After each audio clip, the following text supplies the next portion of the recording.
예, 안녕하세요. 예, 25년도 제2회 중학교 졸업학력 검정고시 국어 과목 해설을 맡게 된 엄현식 강사입니다. 예, 만나서 반갑고요.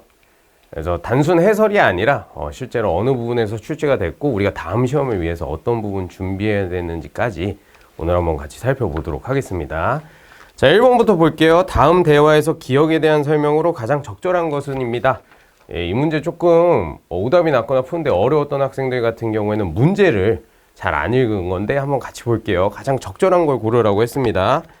왼쪽에 친구가 이야기하고 있네요. 사소한 일로 친구와 싸웠는데 화해를 못하고 있어서 고민이에요 라고 하니까, 그래 무슨 일로 싸웠는데? 라고 오른쪽에 계신 분이 이야기를 하고 있죠. 네, 그래서 1번 한번 보겠습니다. 상대방의 말과 관련이 없는 대답을 하고 있다. 그 다음에 2번 상대방의 의견에 적극 반대하고 있다. 전혀 아니죠. 근데 3번 보겠습니다. 상대방의 이야기를 이어가도록 질문을 하고 있다. 맞죠? 그래서 화해를 못하고 있어서 고민이라고 하는데 오른쪽에 계신 분이 그래 무슨 일로 싸웠냐 라고 하면서 대화를 이어가도록 질문을 해주고 있는 겁니다. 그래서 1번 문제 크게 어렵지는 않았지만 만약에 오답을 내신 분들이 있다라고 하면 이 문제를 잘 읽지 않았는지 다시 한번 점검해 주셔야 되겠어요. 그 다음에 2번 한번 넘어가겠습니다. 이번에도 문제 잘 보셨어야 됐죠. 그 다음에 기억에 들어갈 말로 적절하지 않은 것은 한번 고르라고 나왔습니다. 이모가 이야기하고 있네요. 표정이 좋지 않네. 무슨 일이 있어? 라고 하니까 조카가 친구들 앞에서 발표를 할 때마다 발표 울렁증이 있다라고 합니다. 이모가 이제 이야기를 하죠. 그럴 때는 발표하기 전에 땡땡 네모를 해라 라는 식으로 나와 있습니다. 먼저 1번부터 볼까요? 연습을 절대로 하지마 라고 하는데, 자 생각을 해보겠습니다. 발표할 때마다 불안함이 있다라고 하는 우리 조카의 말에 연습을 하라고 하는 게 적절하겠죠. 그래서 지금 담화 상황에서 연습을 절대로 하지 말라는 것은 적절하지 않은 대답이다, 답변이다 라고 알 수 있고요. 2, 3, 4번 한번 간단하게 살펴보겠습니다. 눈을 감고 심호흡을 해봐. 그 다음에 참고할 수 있는 메모를 준비하고 몸을 가볍게 풀어주는 거. 이거 세 가지 모두 발표하기 전에 우리가 상식적으로 해야 되는 행동으로 올바른 거죠. 넘어가도록 하겠습니다. 그 다음에 혹시나 해설 강의를 보다가 의문점이 나시는 부분이 있으면 저희 홈페이지 Q&A 달아주시거나요. 아니면 해설을 참고해 주시기 바라겠습니다. 그 다음에 3번 볼게요. 다음에 설명하는 언어의 특성으로 가장 적절한 것을 고르라고 하죠. 그래서 우리 국자원에서 나와 있는 교과서를 보게 되면 이 언어의 특성이 문법 파트에서 가장 기본이 되는 문제고 매년 출제가 되고 있는 출제 유형입니다. 자, 그러면 사회성부터 볼게요. 다시 한번 이제 위에 본문부터 보겠습니다. 말소리와 의미의 관계는 필연적이지 않다라고 하죠. 그래서 여기 나와 있는 지금 나무 그림이 보이네요. 요거를 한국어로는 나무라고 하지만 영어로는 트리라고 한다. 자, 이것이 과연 언어의 특성에서 어떤 거에 해당을 하느냐라는 걸 고르는 문제였죠. 자, 1번 사회성 같은 경우에요. 사회성의 경우에는 언어가 사회적 약속에 의해서 만들어지고 그 다음에 사람들에 의해서 사용이 된다라는 겁니다. 예를 들어서 제가 이 나무라고 하는 거를 오늘부터 나는 나무를 현식이라고 부를래 하면서 길에 있는 나무를 보고 저기 현식이다 이렇게 부르면 약간 정신이 나간 거죠. 예, 맞습니다. 그러니까 사회적으로 이거는 나무라고 부르자라는 합의가 되어 있다라는 의미가 사회성이죠. 오답을 고르는 학생들 같은 경우에는 특히 사회성을 많이 골랐을 겁니다. 그래서 사용자들끼리 사회적 약속에 의해서 특정 말을 쓰게 된다라는 게 사회성이고요.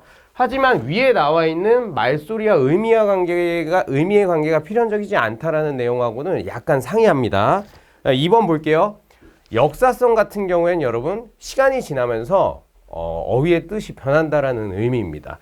그래서 대표적인 게 여러분 어리다라는 어휘를 생각을 할 수 있어요. 이제 조선시대에는 이 어리다라는 의미가 어리석다라는 의미였고, 지금 같은 경우에는 어리다라고 하면 나이가 실제로 어리다라는 의미로 쓰이고 있죠. 그 다음에 이 위에 보기 박스에 주어진 내용이 자의성입니다. 자의성에다 필기를 잠깐 해주도록 할게요. 언어의 의미, 그 다음에 말소리. 그럼 이거 형식이겠고요. 여러분들 언어의 의미라고 하면 내용이죠. 네. 얘네 둘은 필연성이 없다. 요게 자의성의 예외입니다. 그러니까 자의성의 그 정의입니다. 그래서 위에 나와 있는 내용하고 일치하겠고요. 그 다음에 4번의 창조성은 여러분들 지금도 계속해서 새로운 단어들이 만들어지고 있죠. 그래서 혹시나 이게 사전에 아직 등재가 되진 않은 단어인데 여러분 느조시라는 단어를 혹시 아실지 모르겠어요. 저도 최근에 알게 된 건데 느낌 좋다를 느조시라고 이제 또 학생들이 표기를 하더라고요. 이런 식으로 말이 이제 시간이 지나면서 새롭게 창조가 된다라는 게 이 언어의 특성 중에 하나니까 이렇게 여러 가지 특성 중에 사회성, 역사성, 자의성, 창조성이 시험에 한 문제씩은 출제가 되더라 라는 거 꼭 머리에 넣어 주시기 바라겠습니다. 느좋다면 좀 어감이 그렇네요. 네, 약간 그렇죠. 네, 국어 선생으로서, 국어 강사로서 별로 좋지 않은 어감으로 느껴집니다. 자, 4번 한번 볼게요. 다음에서 설명하는 모음이 넘어갈게요. 사용되지 않은 단어는 결론은 답은 3번이에요, 여러분. 네, 그 다음 넘어가겠습니다. 4번이요. 모음이 사용되지 않은 단어는 이라고 하면서 단모음이란 입술 모양이나 혀의 위치가 고정되어서 움직이지 않는 모음을 말한다라고 이야기하고 있습니다. 여러분들 단모음하고 대비되는 개념으로 이중모음이 있죠. 그래서 요거 같은 경우에는 우리 말의 발음에 대해서, 그러니까 표기하고 발음이 있는데 발음에 대해서 배우게 되는 의문론 파트에서 배우는 용어입니다. 그래서 혹시나 단모음이나 이중모음의 이 차이에 대해서 세부적으로 설명하기에는 우리가 해설 강의에서 진행이 되는 거기 때문에 국자감에 나와 있는 기초 내용 강의를 통해서 이 내용 좀 더 세부적으로 아실 수 있고요. 지금은 문제 푸는데 필수적인 내용 먼저 말씀드리도록 하겠습니다. 자, 일단 단모음 같은 경우엔 여러분 우리말에 10개가 있어요. 자, 이, 에, 그 다음에 위, 왜, 그 다음에 으, 아, 우, 오 이렇게 해서 요게 10개입니다. 자, 그러면 요 단모음이 지금 쓰이지 않은 거를 1번에서 4번 선지에서 한번 찾아보도록 할게요. 미로 같은 경우에는 요 모음이 2랑 5가 쓰였네요. 그러면 2랑 5 단모음이죠. 근데 2번 보면 여유는 모음이 이어 유입니다. 얘는 이중모음이에요. 그래서 정답은 2번이지만 나머지 3, 4번 한번 살펴보면 잔치 같은 경우에 아랑 이죠, 여러분. 2, 3번. 아나 이, 호수 같은 경우에는 오나 우. 그래서 이, 오, 우. 이런 식으로 해서 나머지 선택지들은 다 단모음이 쓰인 거고 2번만 이중모음이 쓰였구나 라고 해서 정답은 2번 골라주시면 되겠습니다. 이 외에도 이 모음 체계표뿐만 아니라 자음 체계표를 숙지해야 되는 문제도 중졸 시험에서 항상 나오고 있기 때문에 여러분들 의문 파트에서 기본적으로 암기를 해주셔야 되는 상황은 잘 외워야 됩니다. 그렇습니다. 그래서 이 필살 암기법이 좀 있는데 나중에 이 수업 시간에 한번 더 자세히 알려드리도록 할게요. 자, 그 다음 5번 보겠습니다, 여러분. 단어의 품사죠. 그러면 품사는 단어의 분류입니다.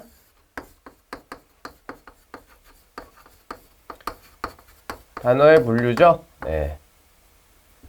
그래서 여기 나와 있는 새 구두 같은 경우에는 여러분 구두를 꾸며주고 있습니다. 물론 이 품사가 관형사다라고 해서 여러분들한테 설명을 드려도 좋지만 일단은 우리가 이해를 한번 해보면 지금 이 새라는 단어는 구두라는 거를 꾸며줘요. 그러니까 여기 만약에 옛 헌 구두라고 하면 이 구두의 의미가 달라지겠죠. 그래서 새 구두라는 건 관형사다. 그 다음에 우리가 관형사라고 알 수 있는 거는 체언. 그러니까 구두라는 명사를 꾸며주고 있네 라고 하면서 알 수가 있는 거죠. 자, 그러면 우리가 문법 용어를 모르더라도 여러분들 뒤따라오는 명사를 꾸며주는 거, 체온을 꾸며주는 거 한번 찾아볼까요? 우와 꽃이 예쁘다. 좀 비슷해 보이긴 하는데 일단 2번 손을 잡았다라고 되어 있네요. 뭔가 그 동작을 서술해주고 있죠. 뭔가 잡았다. 반면에 3번 보겠습니다. 그는 어떤 추억일까? 옛 추억을 떠올렸다. 정답은 3번이에요. 그 다음에 밑에 나와 있는 4번도 비슷해 보일 수 있겠지만 여기가 바로 내 고향이다 라고 할 때는 여기라는 건 이제 장소를 지칭해주는 대명사다 라는 걸 알아주시면 되겠습니다. 그래서 정답은 똑같은 관용사인 3번이 정답이고요. 옛 추억을 떠올렸다. 품사 같은 경우에도 그 문장 성분 단원과 마찬가지로 우리가 한 문제씩 꼭 출제가 되고 있기 때문에 품사에 대응되는 기본적인 예시들이 있죠. 예시들 같은 경우에는 따로 그 정규 수업 시간에서 반드시 기초적인 내용을 숙지하셔야지 지금 나와 있는 문제 말고 다른 문제들 만났을 때 잘 풀어낼 수 있다라는 거. 이 문법 같은 경우에는 여러분 어느 정도 암기를 해주셔야 돼요. 네.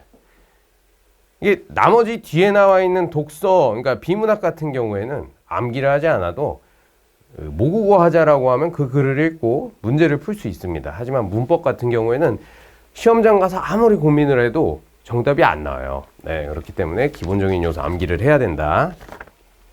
네, 그 다음에 6번 한번 보겠습니다. 여러분들 아까 문제 한번 보세요.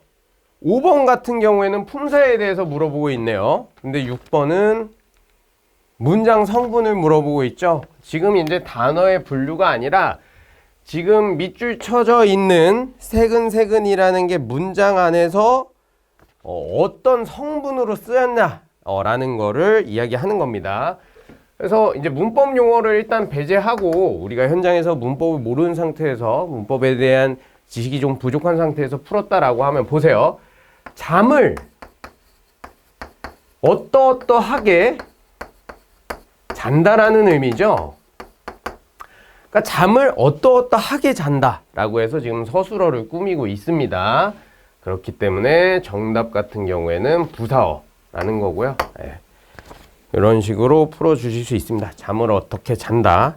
그래서 목적어 같은 3번 선지 보면은 목적어 나와 있는데 목적어는 을을이 붙어야 되고요. 보어 같은 경우에는 되다 아니다 앞에 있는 이가, 그 다음에 주어 같은 경우에는 이가 깨서 에서라는 조사가 붙어야 되죠. 그래서 지금 문장 성분 파트 공부하는데 제가 방금 전에 이야기한 내용이 전혀 무슨 얘기인지 모르겠다라고 하면 반드시 기본서에 나와 있는 내용을 다시 한번 찾아서 문장 성분이 이런 거구나 라는 거 복습해 주시길 바라겠습니다. 아시겠죠?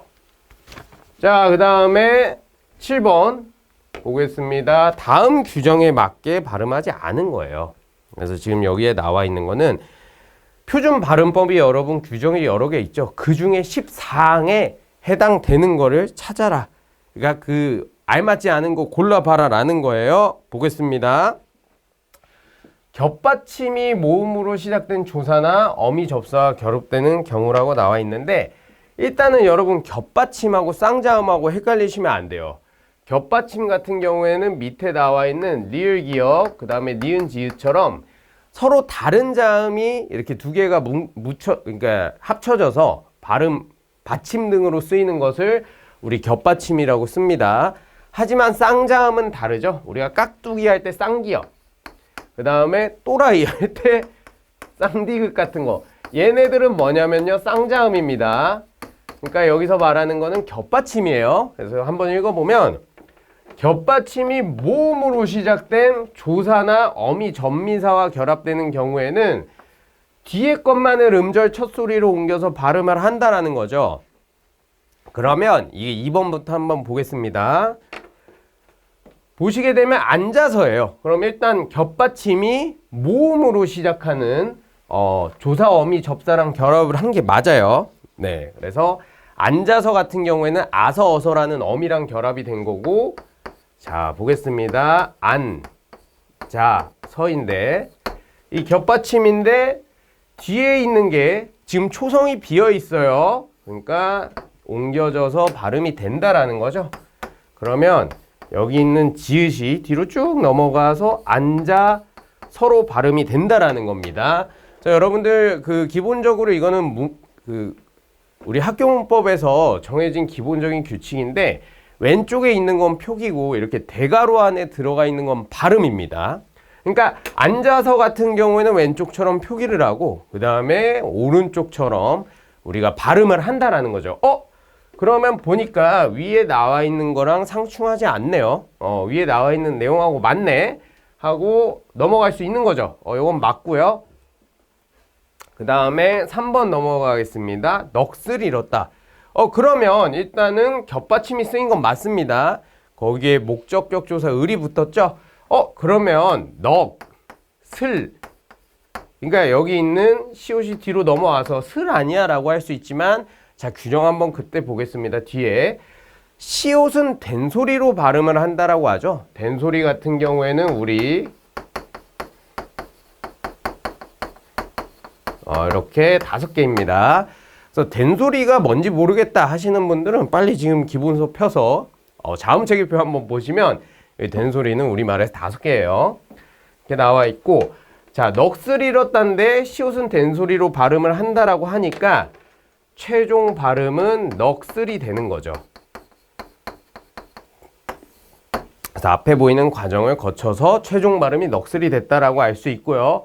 할타 같은 경우에도 마찬가지입니다. 이거 할타 뒤에 있는 연결음이라고 불러요. 그러니까 할다라고 하면 할타 주었다 이렇게 말을 못 쓰죠. 할타 주었다라는 식으로 말을 연결해서 쓸 수 있게 하는 이거 연결음이라고 하는데, 자 보면 이 티귿이 뒤쪽으로 가서 이응 자리에 들어간 걸 볼 수 있습니다. 그래서 모음으로 시작하는 조사어미 접사가 결합될 때는 뒤에 것만은 음절의 첫 소리. 음절의 첫 소리라는 거는 지금 나와 있는 초성 자리를 뜻하는 거예요.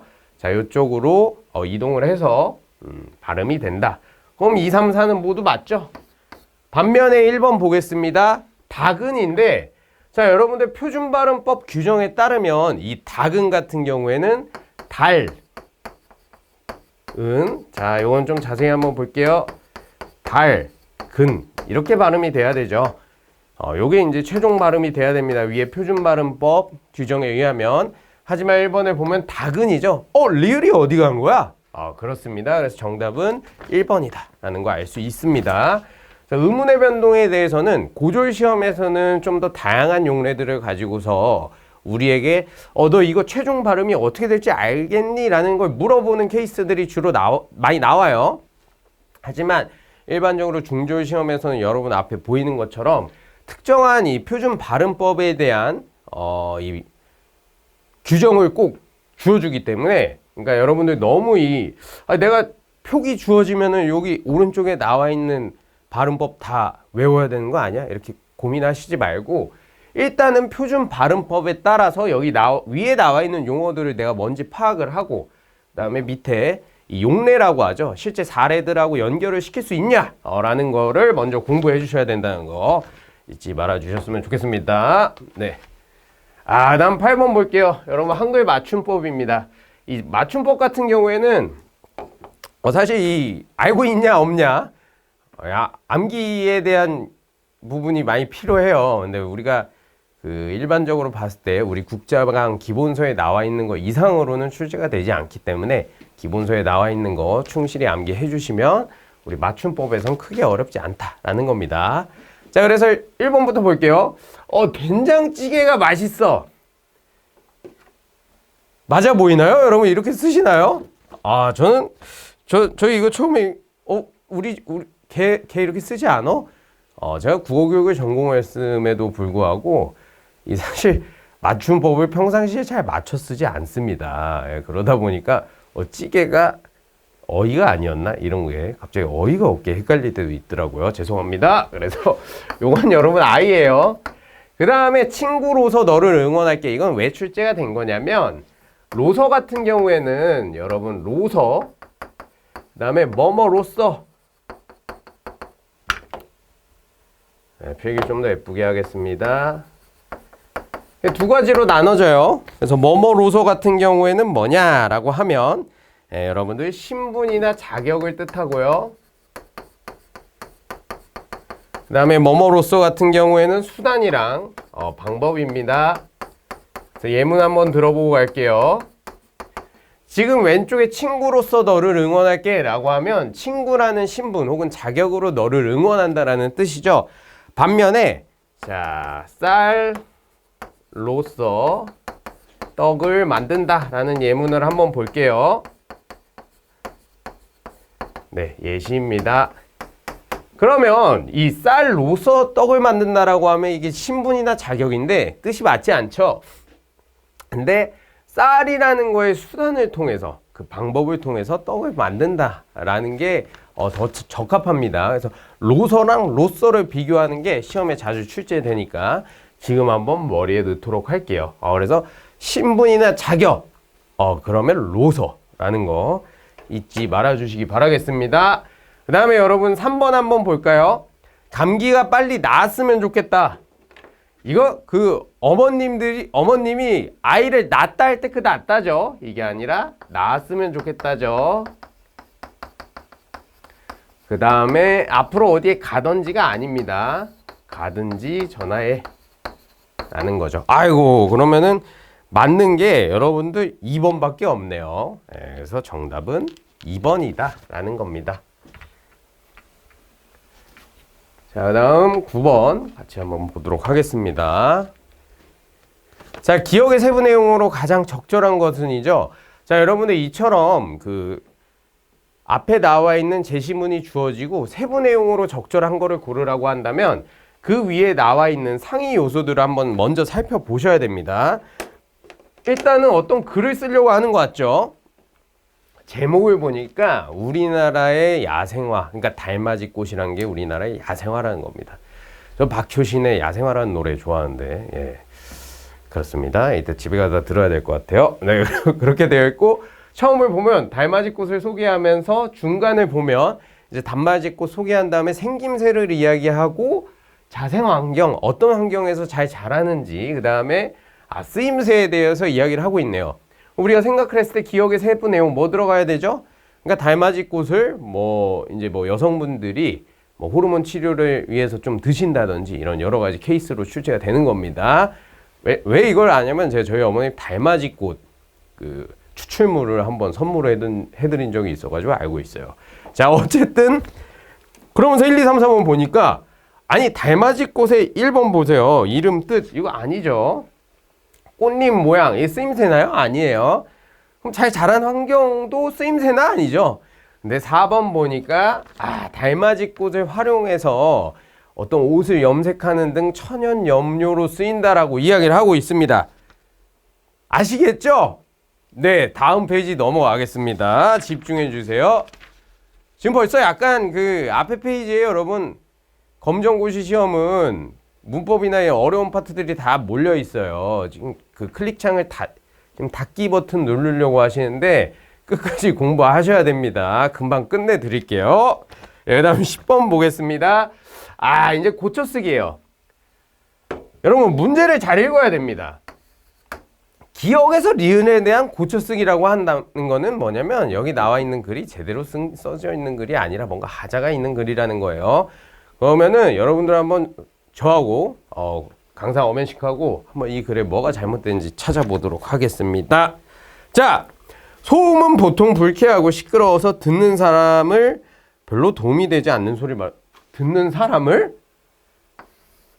여러분들 을 같은 경우엔 목적격 조사입니다. 그래서 듣는 사람에게 별로 도움이 되지 않는 소리를 말한다. 이런 식으로 이야기를 해야 되는데 이렇게 목적격 조사나 아니면은 이게 기타 부사격 조사 등으로 해석을 할 수도 있지만 이건 자연스럽게 고쳐쓰기 같은 경우엔 모국어 하자면 우리가 알 수 있는 거예요. 그러니까 사람을 도움이 되지 않는다보다 여기 밑에 나와 있는 거 선지 한번 넣어보세요. 소음이라는 거는 사람에게 도움이 되지 않는 소리다. 알 수 있죠? 그럼 1번 넘어가겠습니다. 지금 적절하지 않은 거 고르고 있어요. 2번 한번 보세요. 도움이 되지 않는 소리다. 아니하다. 않는이죠. 예, 그래서 니은이라면 이렇게 않는다라고 할 때 않는이기 때문에 2번도 아닙니다. 그 다음에 소음의 기준은 매우 주관적이다 라고 하면서 디귿 보세요. 백색 소음은 백색 광에서 유래되었다. 근데 글의 내용에 벗어난 내용인지 아닌지는 밑에까지 좀 읽어봐야 돼요. 아무리 좋은 소리라도 듣는 사람이 처한 환경이나 마음 상태에 따라서 소리가 소음이 될 수 있다. 기준은 매우 주관적이다. 중간에 갑자기 백색 소음이란 이야기가 껴있네요. 맥락상 적절하지 않습니다. 그러니까 3번은 그래 흐름에서 벗어났으니까 삭제한다라는 내용이 맞아요. 그 다음에 4번을 한번 보겠습니다. 나머지도 읽어봐야죠. 그래서 듣는 사람이 처한 환경이나 마음 상태에 따라서 소리가 소음이 될 수도 있단 말이다. 맞는 말입니다. 아무리 좋은 음악이어도 여러분들 기분이 안 좋거나 하면 소음으로 들리죠. 그래서 자, 말이다 한 다음에 결코 아기의 울음소리는 엄마나 아이에게 아주 중요하고 의미 있는 소리지만 주변 사람들에겐 소음으로 들릴 수 있다? 지금 위에 나와 있는 이 듣는 사람에 따라 아무리 좋은 소리도 소음이 될 수 있다라고 하죠. 그리고 밑에 나와 있는 내용 같은 경우에는 그러니까 리을 뒤에 연결되는 내용은 아기의 울음소리라고 하면서 우리한테 실제 예시를 한번 보여주고 있는 상황입니다. 근데 하지만으로 바꾸면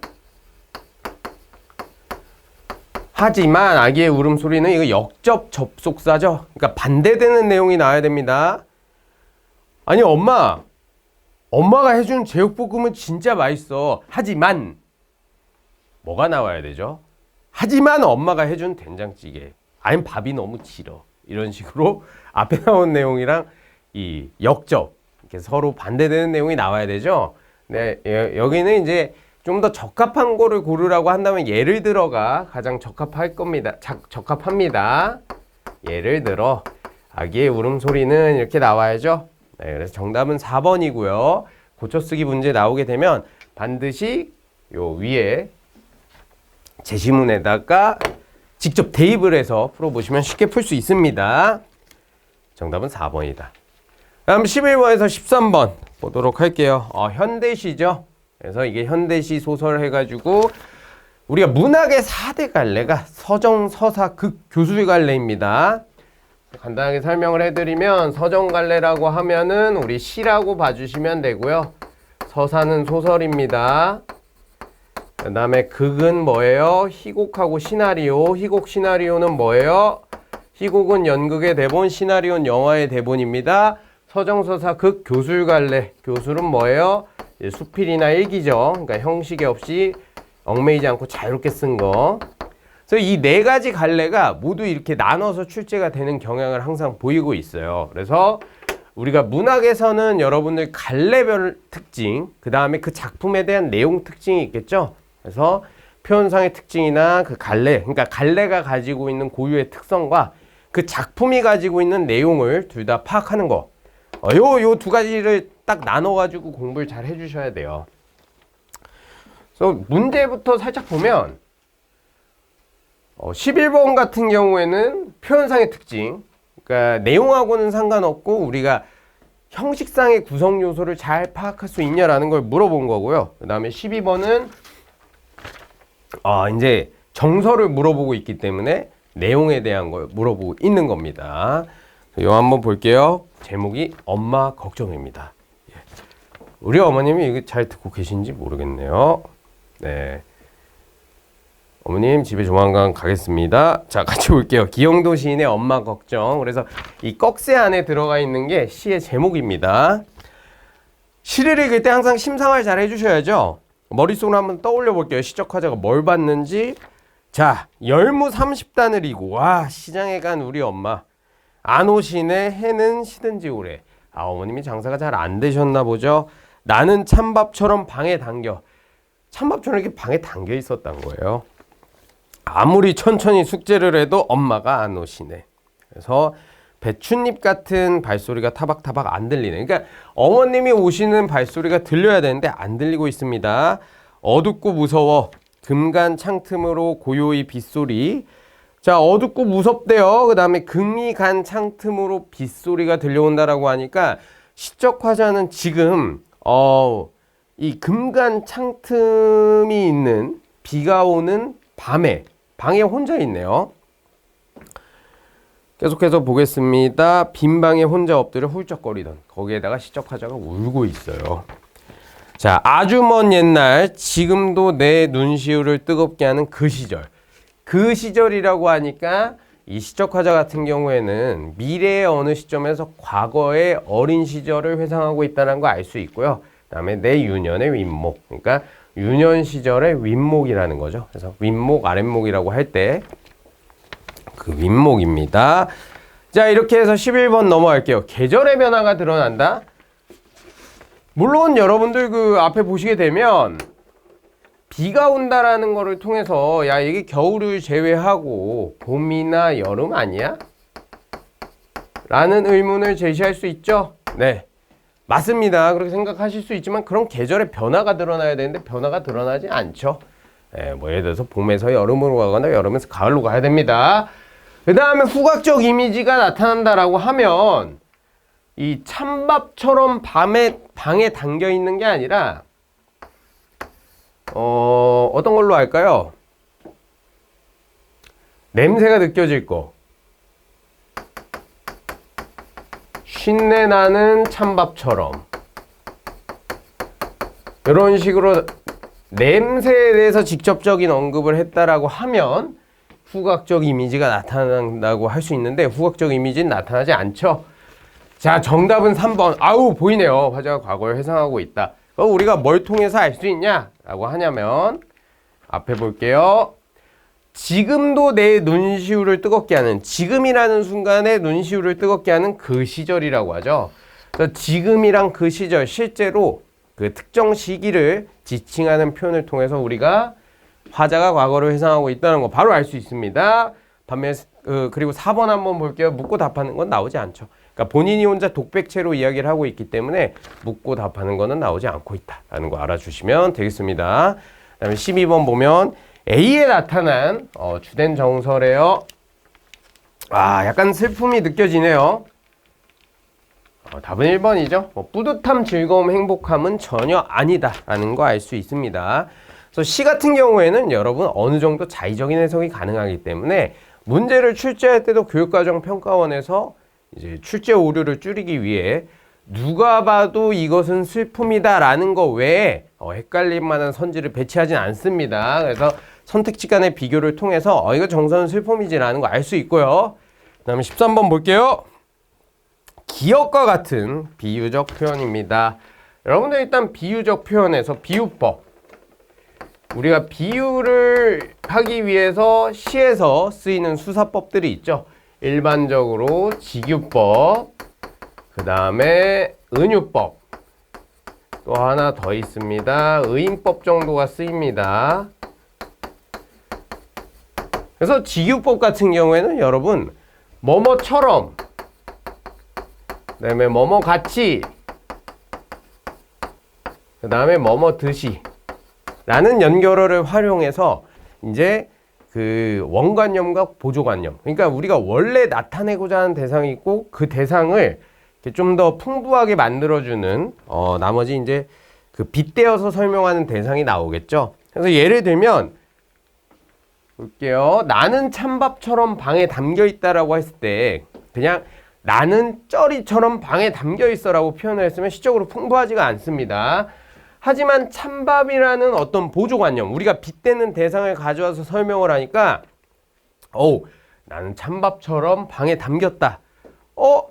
이게 마치 그 찬밥이 가지고 있는 그 쩌리 같은 이미지, 약간의 그러니까 뜨거운 밥이 아니라 진지 좀 오래됐고 뭔가 신내가 날 것 같은 그런 이미지하고 연결이 될 수가 있는 거죠.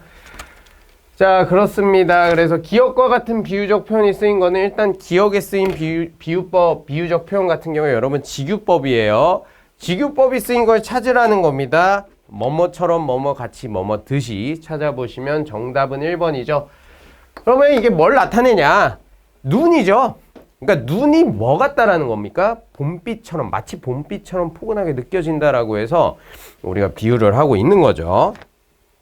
2, 3, 4번 선지 같은 경우에는 아예 민들레가 피고 그냥 까치가 난다라는 거. 비유가 안 쓰였고 죽어도 아니 눈물 흘리우리다. 비유가 아니에요. 가난하다고 외로움을 모르겠는데 이것도 비유를 쓰고 있지 않네요. 그래서 기억과 같은 비유적 표현이 쓰인 거, 그냥 비유가 쓰인 게 뭐냐라고 해도 답이 1번이었고요. 비유법 중에서도 직유법이 쓰였다라는 걸로 그 여러 가지 수사법 중에 그랬을 때 직유법이 쓰인 건 1번밖에 없어서 정답을 1번으로 고를 수 있었습니다. 그 다음에 14번에서 16번 볼게요.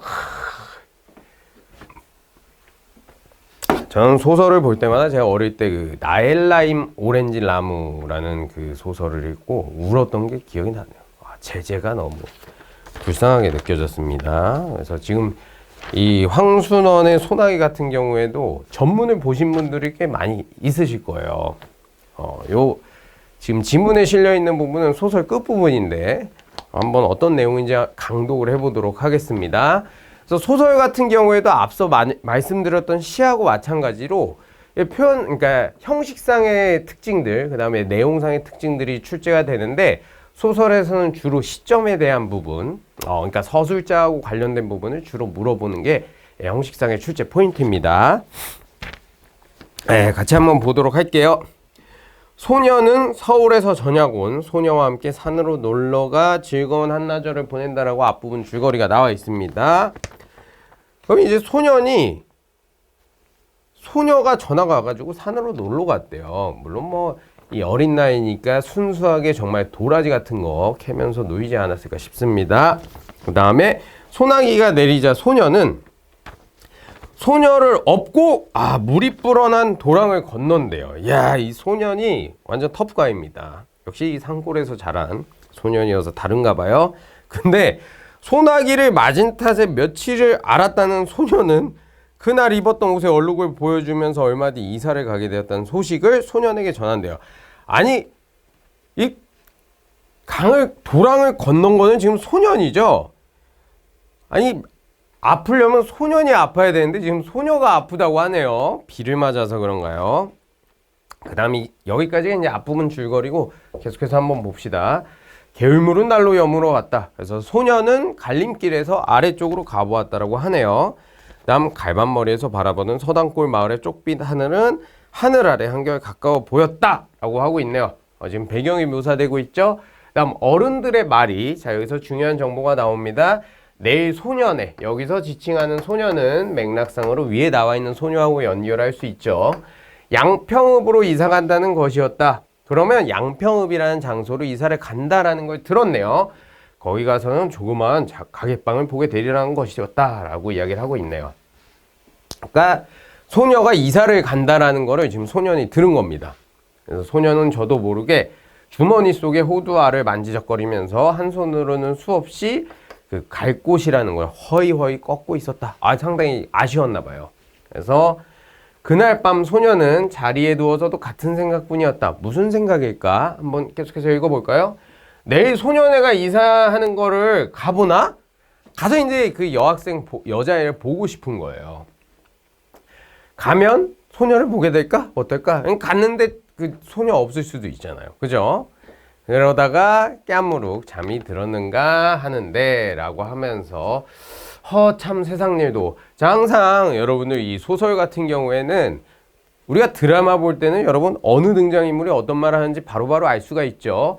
하지만 소설은 이미지나 기타 영상이 없기 때문에 이 쌍따옴표 보면 어떤 사람의 대사인데 누가 말을 한 거냐라는 거에 항상 주목을 해주셔야 됩니다. 허참 세상 일도. 마을 같은 아버지가 언제 돌아왔는지. 윤초시댁도 말이 아니야. 그 많던 전답.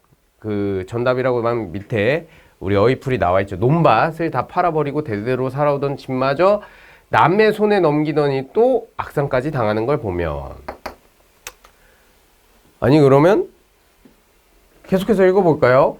남포불 밑에서 바느질감을 안고 있던 어머니가 증손이라던 계집애는 그애 하나뿐이었지요 라고, 이건 어머님의 대화입니다. 그 다음에 그렇지 사내 둘이었던 건 어려서 잃어버리고. 그러면 우리가 여기서 알 수 있는 정보는 뭐냐?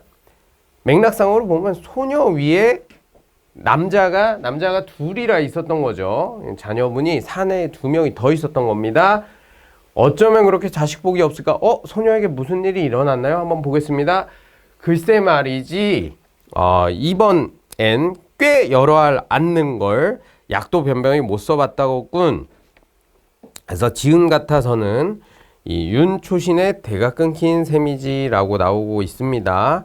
그래서 맥락상으로 봤을 때는 여러분 이 윤초시가 소녀의 아버지다라는 걸 우리가 알 수가 있죠. 그래서 글에 제시되지 않은 정보여도 나머지 나와 있는 정보를 통해서, 그러니까 직접적으로 드러나지 않은 정보여도 추론을 하면서 글을 읽어 주셔야 돼요.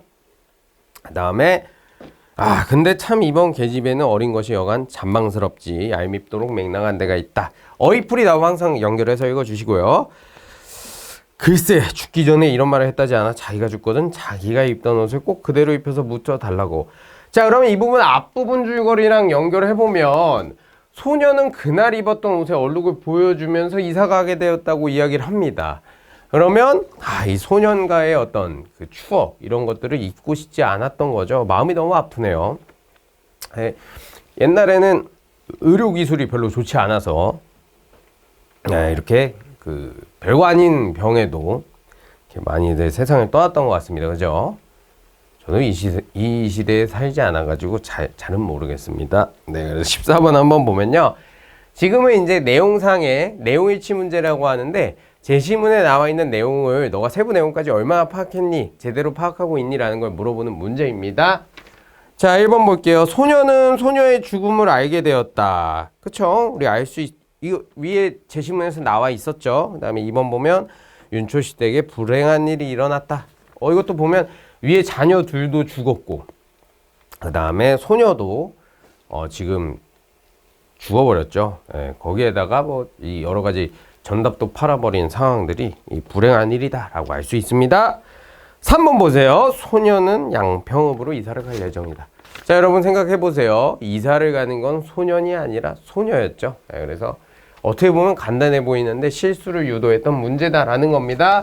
그 다음에 4번은 아버지는 소녀를 잔망스럽다고 여겼다. 이거 같은 경우에는 앞에 나와 있는 이 쌍따옴표가 아버지의 대화, 아버지가 말한 건지 엄마가 말한 건지 너 맞춰봐라는 거를 물어본 문제라고 할 수 있어요. 네. 그 다음에 15번 보게 되면 A에 드러난 갈등입니다. 소녀는 누워가지고 같은 생각만 하고 있다 그러죠. 뭐 갈등의 대상이 있지 않아요. 그래서 내적 갈등이고요. 넘어가겠습니다. 이거 소녀의 마음이 드러나는 소재예요. 앞에 여러분 보세요. 기억은 게을물, 니은 주머니 속 호두알, 그 다음에 디귿 바느질감, 리을이 자기가 입던 옷입니다. 뭐 물론 게을물 같은 경우에는 여러분 어떤 이 소년과 소녀의 매개체라고 생각을 할 수 있지만 여기 제시문에 나와 있는 거 보세요. 죽어가면서도 그러니까 소년과의 추억을 간직하고 싶어하는 소녀의 마음이 드러난 소재입니다. 소녀의 마음, 그러니까 정답은 4번이 되겠죠. 네. 그래서 여기 자기가 입던 옷입니다. 다음 17에서 19번 고전소설입니다.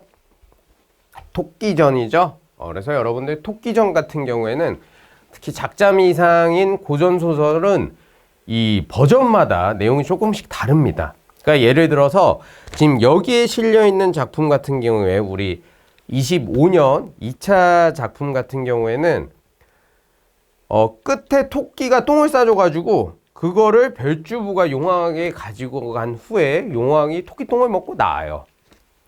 하지만 다른 버전에서는 이 별주부가 토끼를 놓아주고 나서 이제 본인이 자괴감에 머리를 어디에다 바위에 찧어가지고 죽게 되는 버전부터 여러 가지가 나옵니다. 그렇기 때문에 토끼전 보고서 토끼전 그 용궁 갔다가 토끼가 간이 바깥에 있다라고 해서 탈출하는 그 스토리 이런 식으로 본문을 안 읽고 푸시면 안 돼요. 반드시 읽고 풀어야 된다라는 겁니다. 자, 같이 한번 내용 볼게요. 병에 걸린 남의 용왕에게 토끼 간이 약이 된다고 하여가지고 별주부가 토끼를 용왕 앞에 데리고 왔네요. 와, 대단합니다.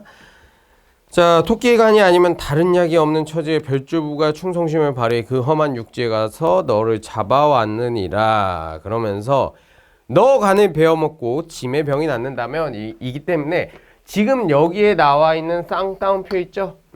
여기서 어디까지죠? 쭉 내려가서 지금 이 부분까지는 용왕의 대화다라는 걸 알 수 있어요. 우리가 짐이라는 거를 왕이 본인을 지칭하는 말이다라는 걸 통해서 알 수 있고요. 자, 그래서 우리 용궁 최고의 건축물에다가 네 이름을 새겨가지고 보존을 할 거다. 그게 아니면 네가 원하는 거 다 이루어 주겠다라고 하는 거죠. 그러니까 어서 서로 하지 말고 칼을 받아라라고 했는데 원래 그 이후에 이제 토끼가 이렇게 말을 잘해가지고 탈출을 하게 되는 스토리가 있지만 우리 검정 시험에는 중약 줄거리로 해당 부분은 나오지 않았습니다. 뒤에 읽어보면요. 토끼는 바닷물 빛이 보이지 않도록 한참을 훌쩍 가가지고 바위 위에 높이 앉아 마음껏 별주부에게 땡땡을 했다라고 하네요. 뭐라고 한 거지? 계속 읽어봅시다. 야, 이놈 자라야! 라고 하니까 토끼가 말하는 거네요. 너 죄를 따지자면 죽여도 아깝지 않도록 괘씸하다. 그래서 만일 내 말재주가 네 용왕처럼 미련했더라면, 자 계속해서 볼게요. 아까운 이내 목숨이 수중에서 원혼, 그러니까 원한을 가진 영혼이 되었겠구나. 그러면서 예측에는 짐승이 미련하기와 물고기와 같다 했는데 너희 물고기들이 미련하기는 우리 털 있는 짐승보다 더하구나. 지금 뭐 육해공, 육지에 있는 이들하고 지금 육지에 있는 토끼하고 바다에 있는 이 자라랑 서로 싸우고 있네요. 그 다음에 5장에 붙어있는 간을 어찌 넣고 빼고 할 수 있겠느냐? 바보죠, 이 자라가. 자, 네 소행을 생각하면 산속으로 잡아가다 푹 삶아가지고 백소주 안주감으로 초장이나 찍어 먹으며 우리 동물들과 잔치를 벌이고 싶은 생각이 간절한다. 그러나 임금을 위하는 마음에서 우리 그 자라가 얼마나 임금을 위해 가지고 토끼를 잡아왔나요? 그러고 그런 것이며 만경창파, 그래서 한없이 넓고 푸른 바다입니다. 바다예요. 넓고 푸른 바다입니다. 그 먼 길은 너 등으로 왕래하며 죽고 사는 고생을 하였길래 목숨만 살려 보내주겠다. 그리하여 궁으로 돌아가라 라고 하면서 보내고 있네요. 다시. 그래서 여러분들 보시게 되면 고전 소설을 읽다 보면 모르는 어휘가 나올 수가 있습니다. 앞에 나와 있는 만경창파죠. 근데 맥락상으로 우리가 만경창파라는 단어의 정확한 뜻을 몰라도 이해하는데 전혀 문제가 없습니다. 그 다음에 교육과정평가원에서 어려운 단어들 같은 경우에는 별표시에서 각주로 반드시 뜻을 달아주니까 우리가 작품들을 읽으면서 평상시에 어휘 공부는 틈틈이 하지만 내가 고전소설을 읽을 때 어휘를 모른다라고 하면 그 어휘에 집중하는 것보다는 문맥상으로 내용 파악하는 거에 좀 더 주의해 주시면 문제 푸는데 전혀 문제 없습니다. 자, 한번 볼게요. 그 다음에 좋은 약을 보내기로 네 왕에게 약속했으니 점자는 내 체면에 어찌 시건을 하겠느냐. 그래서 시건 같은 경우에도 약속을 어긴다는 의미입니다. 그다음 내 똥이 매우 좋아 열을 내리게 하여 사람들이 주어서 앉는 아이에게 먹인단다. 왜? 개똥을 먹는다라는 이야기는 들어봤는데 여러분 토끼똥을 먹는다는 이야기 들어보셨나요? 그래서 내가 살펴보니 너 왕의 두 눈자 위에 열기가 아주 많이 몰렸더라. 이걸 갖다 먹이면 곧 병이 곧 나을 거다. 라고 해서 계속해서 토끼가 자라한테 이야기하면서 내 똥이나 먹어. 내 똥 먹어. 이렇게 이야기하고 있네요. 자, 계속해서 볼게요.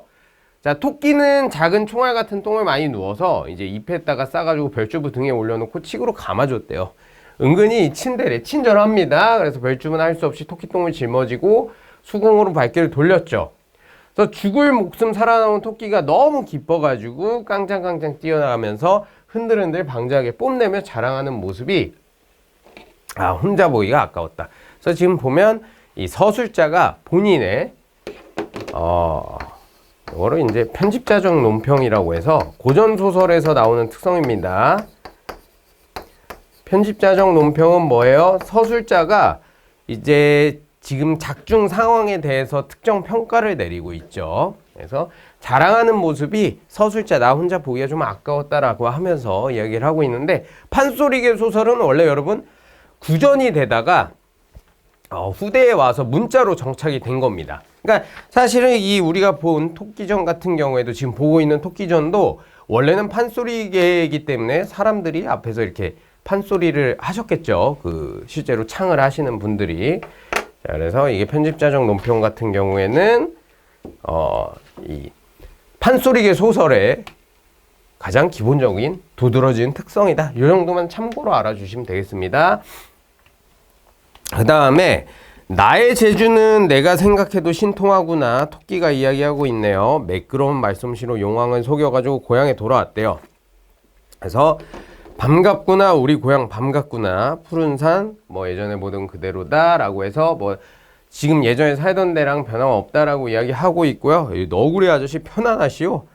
편안하시죠? 오소리 형님도 잘 있었나요? 이야기하면서 뭐 모두들 벼슬 생각도 하지 말고 이사 갈 생각도 하지 말고 절대 하지 마라.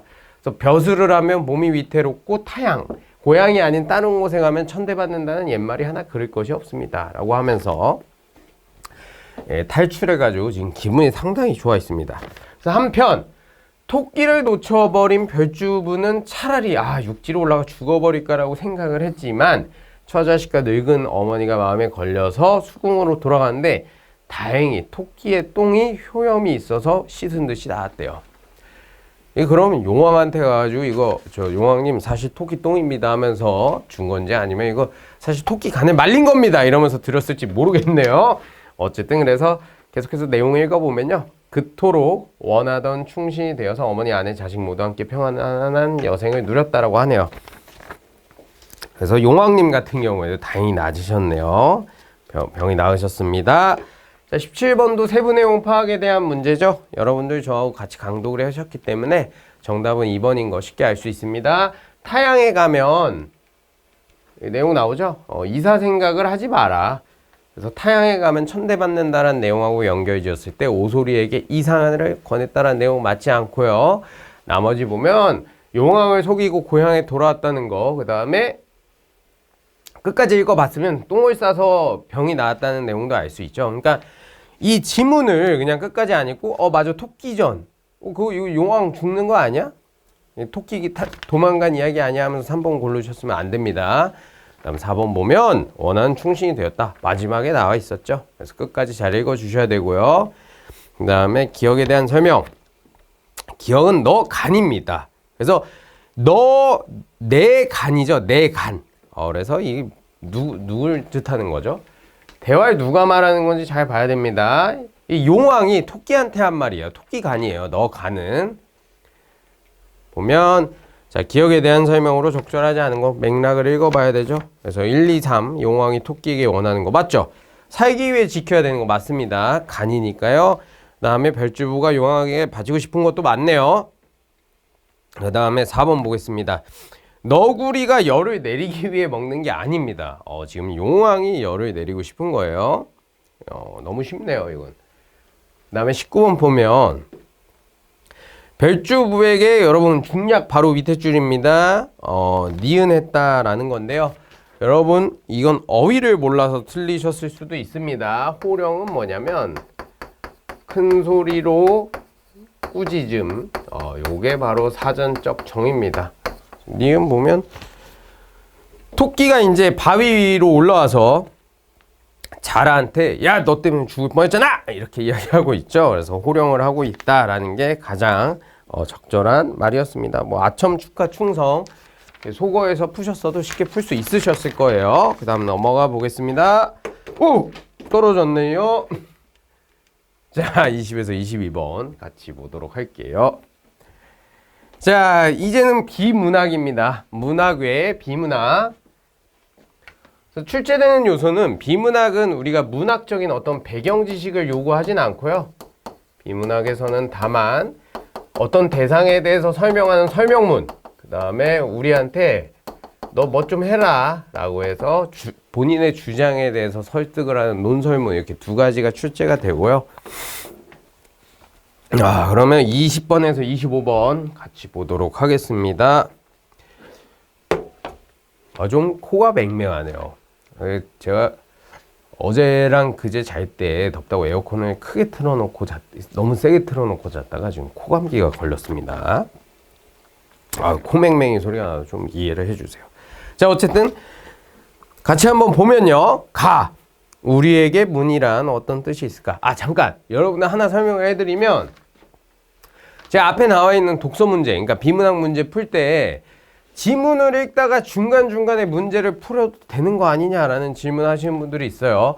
정시간이 없으면 그런 풀이법도 괜찮아요. 하지만 중간중간에 우리가 뭐 예를 들어서 가달락 보고 여기 갔다가 뒤에 봤다가 다시 앞으로 돌아오면 글에 대한 집중력이 떨어질 수가 있기 때문에 원칙적으로는 지문을 한 번에 다 읽고 나서 문제를 푸는 걸 추천드릴게요. 자, 그리고 모의고사 보면서 여러분들 계속 연습을 해보시는 걸 추천드리겠습니다. 자, 우리에게 문이란 어떤 뜻이 있을까? 국어사전에는 들거나 물건을 넣었다 꺼내기 위해서 튀어놓은 곳이라고 뭐 이렇게 기타 정의가 되어 있다라고 해서 이 문의 정의가 나와 있습니다. 근데 이것만으로는 부족하다라고 하면서 기능 측면에 동시에 이 문이란 게 특정 상징으로 쓸 수 있다라는 거죠. 자, 여기 보면 사람이 드나들 뿐만 아니라 어떤 곳에 경계를 표기하고 그 다음에 새로운 시작을 위한 기점 역할도 한다. 여러분 모두 공감하실 거예요. 그 다음에 문을 여닫는 방법에 따라서 옆으로 밀어서 여는 미닫이. 자, 미닫이가 나오고요. 그 다음에 안박스로 여는 여닫이가 나오네요. 또 근데 보면 여닫이 문은 다시 실내를 기준으로 해서 안쪽으로 열리는 거 안여닫이, 그 다음에 바깥으로 열리는 건 바깥 여닫이라고 정의를 내리고 있습니다. 분류를 하고 있네요. 그 다음에 또 하나가 더 있네요. 양여닫이 문이 있다. 그래서 앞으로도 열리고 안으로도 열리고 이게 양여닫이 문이죠. 그래서 이러한 문들은 건물의 쓰임새에 따라서 어떤 건물에는 안여닫이, 어디는 박여닫이가 사용된다라는 겁니다. 근데 계속해서 볼까요? 아파트를 제외한 주택의 현관문은 이 여닫는 방향을 결정하는 요인이 공간을 활용하는데 공간 활용인 측면이 강하다고 하네요. 무슨 얘기지 한번 보니까 신발을 신고 실내에 들어가는 외국하고 달리 우린 신발을 벗죠. 그래서 신을 벗어둘 공간이 필요한 것이다 라는 겁니다. 그래서 여기 보면 뭐 크기는 다르다라는 내용 나오고요. 읽어보시면 알죠. 그 다음에 만약에 현관문이 안으로 열리면 문 열 때마다 현관에 벗어놓은 신발이 이리저리 쓸릴 것이다. 이거 뭐예요? 만약에 집 대문입니다. 이게 대문이에요. 이 집 안쪽으로 열리게 된다라고 한다면 여기가 신발장이라고 했을 때 신발이 다 휩쓸려 가겠죠. 그러니까 바깥으로 열리게 되어 있는 겁니다. 하지만 우리 한국인이 제일 안 지키는 게 뭐예요? 여러분, 미세요랑 당기세요 잘 지키시나요? 네, 한국인이 제일 안 지키는 것 중에 하나라고 합니다. 그래서 지금 여기 다에 나와 있는 내용은요. 지금 가에 나와 있는 내용하고도 연결을 들 수 있겠구나. 그러니까 단순히 어떤 기능적인 측면과 동시에 상징적인 측면도 가지고 있다는 내용하고 한번 연결해서 읽어보도록 하겠습니다. 라를 보면요.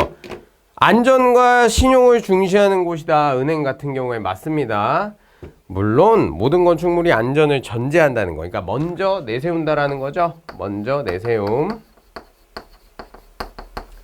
은행과 마찬가지다라는 겁니다. 그래서 대부분의 건축이 생각하는 안전은 이라고 해서 요거는 대피하는 거에 관심사가 놓여있는데 은행 같은 경우는 좀 반대죠. 이제 도난에 주의해야 되니까 이걸 도망치지 못하게 안여닫이를 설정을 해놓는다. 문에서라는 이야기가 나오고 있습니다. 그래서 예시로 아파트랑 은행에 대한 부분도 나오고요. 단순히 어떤 이 문을 열고 닫는 게 단순히 기능적인 측면을 넣어서서 이렇게 여러 가지 의미를 가지고 있다는 걸 설명하는 글이었습니다. 크게 어렵진 않았을 거예요. 자, 그 다음에 20번 보겠습니다. 가에서 라의 내용과 일치하지 않는 것은 제 지문에 나와 있는 글의 내용과 일치하냐 일치하지 않느냐라는 거 고르는 거고요. 정답은 3번입니다. 왜냐면 문을 여닫는 방안은 공간의 활용과 관련이 없는 게 아니라 있죠. 나머지 선지 보면 문의 기능적 측면과 상징적 측면을 함께 가지고 있다. 이것도 가달락에서 실제 제시문에 나와 있습니다. 그 다음에 나를 보게 되면 문을 여닫는 방향에 따라서 안여닫이, 그 다음에 바깥으로 열면 박여닫이다라고 설명을 했고요. 그 다음에 4번 보면 은행은 안여닫이를 닫는다라고 해서 안여닫이를 설정을 한다라는 부분 잘 나와 있습니다. 그렇습니다. 그래서 여러분들이 세부 내용이 기억 안 나면 제시문으로 가서 다시 한번 찾아보셔도 돼요.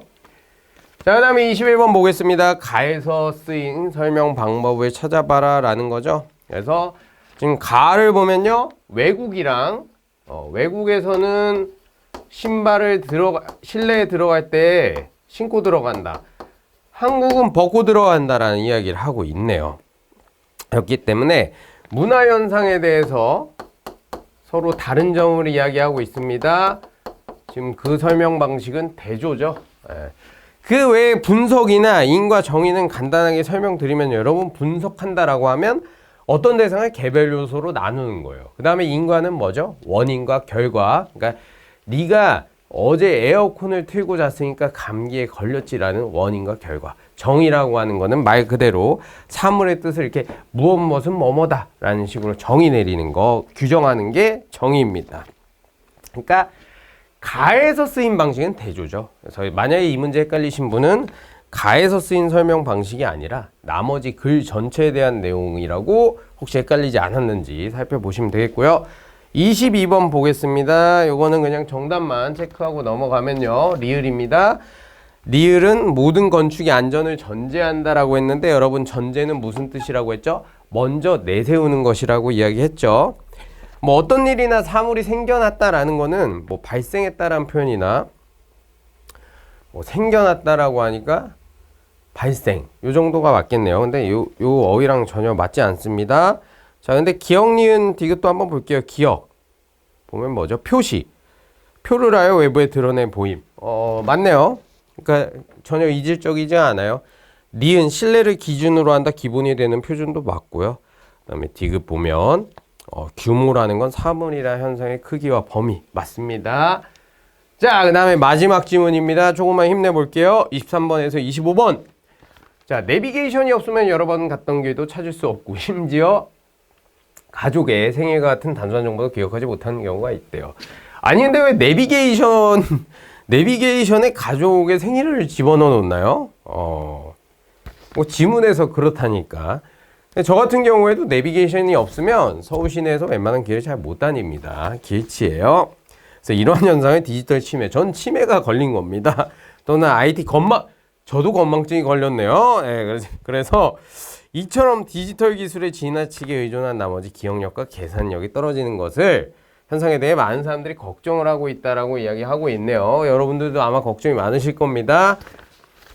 실제로 예전에 저희 어머님 같은 경우에는 그런 말씀하세요. 전화번호부가 없어도 웬만한 번호를 다 외웠다라고 말씀을 하세요.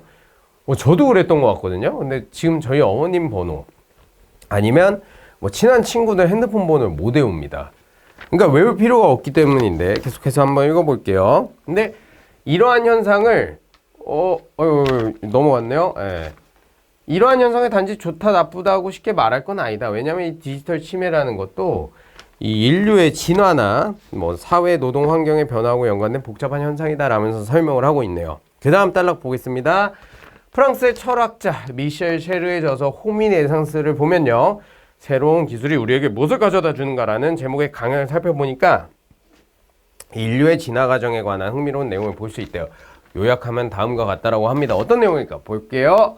직립 원인으로, 그러니까 직립이면 서서 걷는 거죠. 진화하는 과정에서 인류는 손을 도구로 사용해가지고 그 이전에는 먹이나 물건을 무는 데 쓰였던 입의 기능은 퇴화했지만 그 대신 입으로 말하는 기능은 획득했다. 그렇네요. 맞아요. 문자나 인쇄술이 발명이 되면서 인간은 호메로스의 서사시를 암송할 수준의 기억을 상실했지만 기억의 압박에서 해방이 되어 새로운 지식 생산 같은 일에 능력을 활용하게 되었다. 그러니까 암기라는 거에 대한 압박이 벗어났다라는 이야기를 하고 있고요. 그 다음에 마지막으로 보면 인류 진화 과정을 보면 상실하는 능력이 있으면 동시에 얻게 되는 능력도 있다.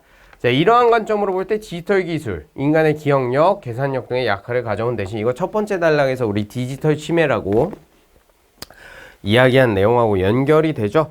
대신에 그보다 창조적인 능력을 향상한 것이라고 볼 수 있다라고 하는 겁니다. 자, 그러면 기억, 뭐는 디지털 치매 현상은 인간 진화의 양상으로 볼 수 있지 않겠는가라고 하면서 글이 마무리되고 있고요. 윗글에 대한 설명으로 가장 적절한 건데 이건 내용이 아니라 이제 나와 있는 형식상의 특징에 대해서 물어보고 있네요.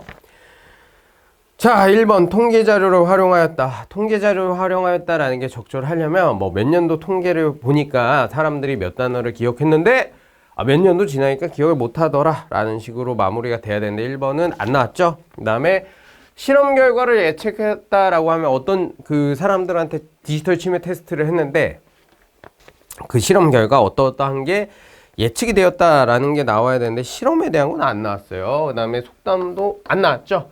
마지막으로 전문가의 견해를 제시하였다. 아까 철학자 어디 있나요? 철학자 미셸 세르. 얘기가 나와 있죠. 견해를 제시하였다. 정답은 4번입니다. 그다음에 24번 보시면요. 윗글의 중심 소재로 가장 적절한 것은 디지털 침해 현상이죠. 이건 쉽게 고르실 수 있었으니까 넘어가도록 하고요. 자, 25번. 이러한 관점으로 볼 때 디지털 기술은 인간의 기술력, 기억력, 계산 등의 약화를 가져온 대신 그보다 창조적인 능력을 향상한 것이라고 볼 수 있다. 그러니까 디지털 침해라는 거는 꼭 나쁘진 않고 나쁜 것만은 아니고 창조적 능력을 향상한 거라 볼 수 있다. 자, 그러나라고 하면 반대되는 내용이 나와야 되는데 그렇지 않고요. 그 다음에 그러므로 만약에 왜냐하면 둘 다 어색합니다. 그러므로 디지털 침해 현상은 인간의 진화 양상으로 볼 수 있지 않겠느냐 라고 해서 이 모국어하자라고 한다면 25번 문제는 이제 직관적으로 알 수 있었던 문제였다라는 겁니다. 연결어에 해당하는 부분은 우리가 실제로 한국말을 쓰고 있는 모국어하자이기 때문에 어떤 정의된 개념을 알기보다는 이렇게 제시문에 나와 있는 거를 선택지들을 넣어 보시면 쉽게 알 수 있어요. 네, 이 정도로 해서 해설 강의 마치도록 하고요. 자, 여러분들 지금 이 해설 강의에 나와 있는 해설을 들었다고 해서 다음에 나오는 아직 우리가 처음 보는 문제들을 풀 수 있는 건 아닙니다. 해설 강의의 의의는 지금 기출 문제가 이러한 경향성을 가지고 출제되었다라는 거의 측면에서 중요한 거지, 결국에는 여러분들 개론서, 그러니까 기본서, 그다음에 기타 뭐 인강이나 아니면 현장 강의도 좋겠죠. 강의를 통해서 아직까지 출제되지 않은 요소들, 그다음에 우리 중등 과정에서 반드시 익혀야 되는 개념들이 뭐가 있는지에 대해서 배우시고 다양한 작품들, 그다음에 다양한 용례, 그다음에 필수적으로 암기되어야 될 사항을 숙지하셔야지 시험장 가서 높은 성적을 받으실 수가 있고요. 반드시 중졸 시험 같은 경우에는 난이도가 높지 않다라고 생각할 수 있지만 중졸 과정에서 기초를 탄탄하게 하셔야지 추후에 고졸 과정이나 아니면 대학교에 진학하시는 과정에서 큰 도움을 받을 수가 있습니다. 모두들 수고 많으셨고요. 다음 시간에 뵙겠습니다. 안녕히 계세요.